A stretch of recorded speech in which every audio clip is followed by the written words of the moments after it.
are not willing to do that for voting rights. Seems like America's credit card has more rights than America's voter registration card. Joining me now, Brittany Cooper, professor with Rutgers University, and Roy Tatem, executive director of Legal Shield and formerly with the NAACP. Thank you so much. I will start with our new guest, Roy. I've got to ask you this, and I think nationally, Washington, D.C. and New York, people are trying to figure out what Senator Sinema is doing. You are in Arizona.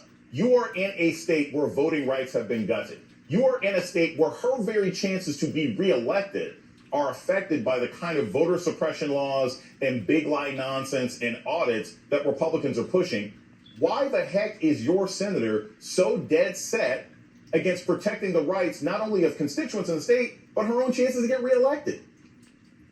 I wish I had an answer for that, Jason. I have no idea what she's doing or what the logic is behind her decision making. She's not met with us as a community, whether it was NAACP or the Urban League or any of our civil rights organizations.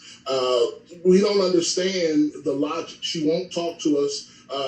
Some people have obviously had to track her down and try to get answers from her, but she runs away when that happens. It's really, we deserve better than this.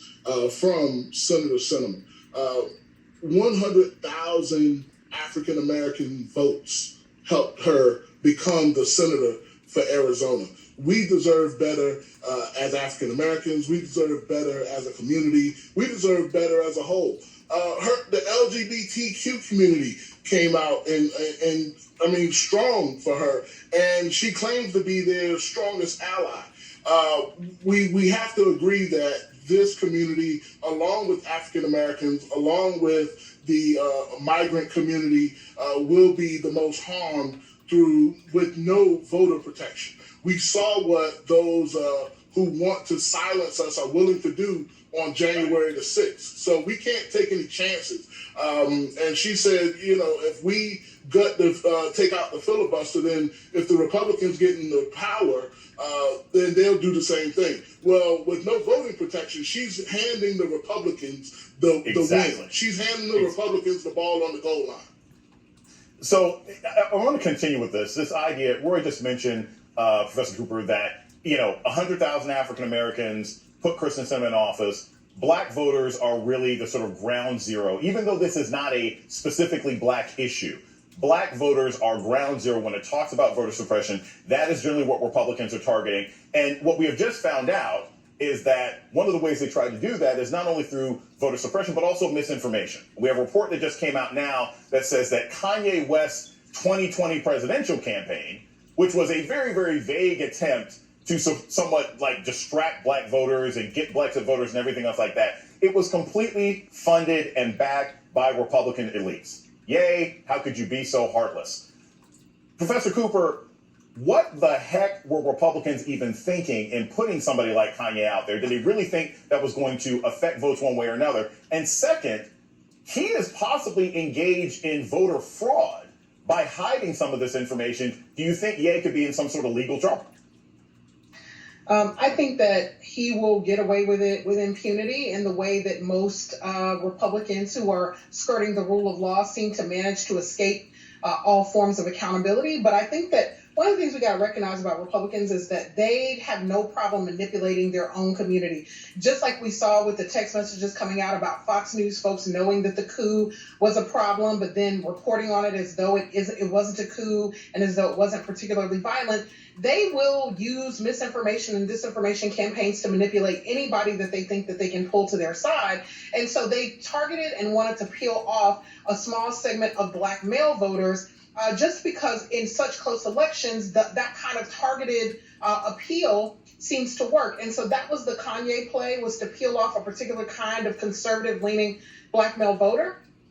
It worked. I mean, they didn't get the majority of black men, but they certainly got a historic amount of black male voter turnout, right? And we don't like to talk about that in black communities because we don't want to demonize black folks, but I think the broader point here is about the way that none of us is immune to these misinformation and disinformation campaigns on the right. But one of the things that I think we need to be saying about Sinema and Manchin as well is that this simply shows that they never had a commitment to voting rights in the first place, because ultimately they want to maintain the respect of their Republican colleagues, right? They are really in the pocket of these kind of conservative folks. They think that that's where their power lies. They don't have any allegiance to Black communities, even though the only reason that we're able to even talk about them is because Black and brown voters came out in historic numbers to put Democrats in office as a whole. But this is a classic case of the emperor wears no clothes. We now see a clear path that respects the things that they have said are priorities. They don't want to get rid of the filibuster. This leaves the filibuster intact and also allows us to get the things that we need and want. And they simply don't want to do it. And these sorts of red herrings, whether it's the lieutenant governor candidate you put up in Virginia or Kanye West himself, it's so clear what the sort of disingenuous attempt is to affect Black voters. I'm old enough to remember Kanye West standing on national television saying George Bush doesn't care about Black people. He is now the living embodiment of the story of OJ. I want to play for both of you this audio right now of President Biden talking about how important voting rights are and what the problems are with the Republican Party, and get your thoughts on the other side. We've supported Democrats fighting for voting rights bills since day one of our administration, making sure that we have unanimous support among Democrats in the Senate, which we do. But each and every time it gets to be brought up, the other team blocks the ability even to start to discuss it. That other team, what used to be called the Republican Party.